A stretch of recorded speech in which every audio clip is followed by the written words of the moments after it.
और बड़ी खबर, ईरानी विदेश मंत्री की अमेरिका को बड़ी चेतावनी। ईरान के विदेश मंत्री ने कहा है कि हम करारा जवाब देंगे अमेरिका को।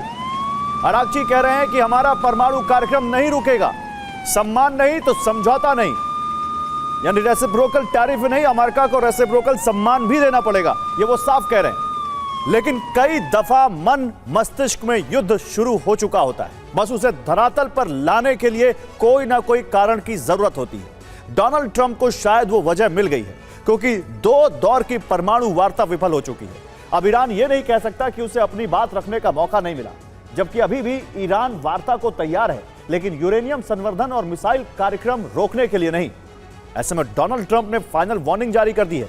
अब ईरान को सुलह करने की समय सीमा 10 से 15 दिन रखी है। ईरान नहीं झुका तो विध्वंस आरंभ हो सकता है।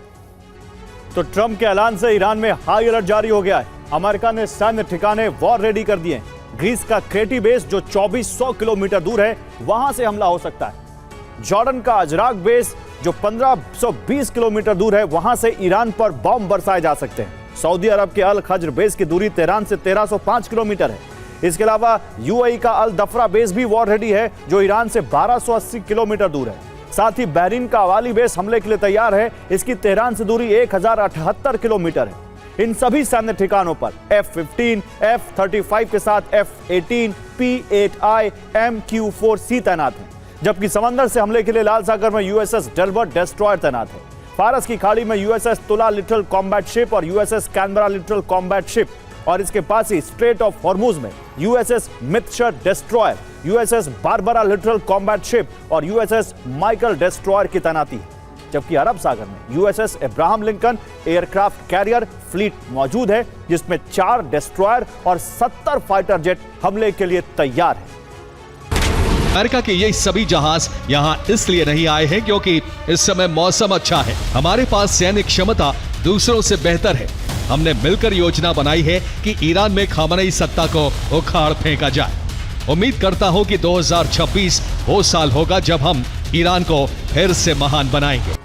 तो ड्रैगन ऑयल रूट पर अमेरिका निगरानी रख रहा है, जिससे शैडो फ्लीट पर हमला कर सके। अभी ईरानी ऑयल टैंकर ईरान के खार्क पोर्ट से चीन भेजे जाते हैं, जो खार्क के बाद फारस की खाड़ी से होते हुए स्ट्रेट ऑफ हॉर्मुज पहुंचते हैं। इससे आगे ओमान की खाड़ी और अरब सागर से होते हुए हिंद महासागर में जा पहुंचते हैं। वहां से मलाक्का स्ट्रेट पार करके मलेशिया के पास तक पहुंचते हैं, जहां होता है बड़ा खेल। मलेशिया के जोहोर समुद्री क्षेत्र में ईरानी टैंकर से ऑयल शिफ्टिंग होती है। चीन के टैंकर में तेल शिफ्ट किया जाता है, जिस पर इंडोनेशिया या फिर मलेशिया का फ्लैग लगाया जाता है, जहां से शैडो फ्लीट को साउथ चाइना सी से चीनी पोर्ट तक पहुंचाया जाता है। फिर शेंजन पोर्ट पर तेल उतारा जाता है। ईरान ने 2025-26 में चीन को 80 से 90% क्रूड ऑयल सप्लाई किया है। यह तेल डार्क फ्लीट टैंकरों से पहुंचाया।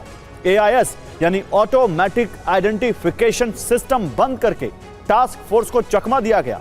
शिप का नाम और फ्लैग बदलकर सप्लाई की जाती है।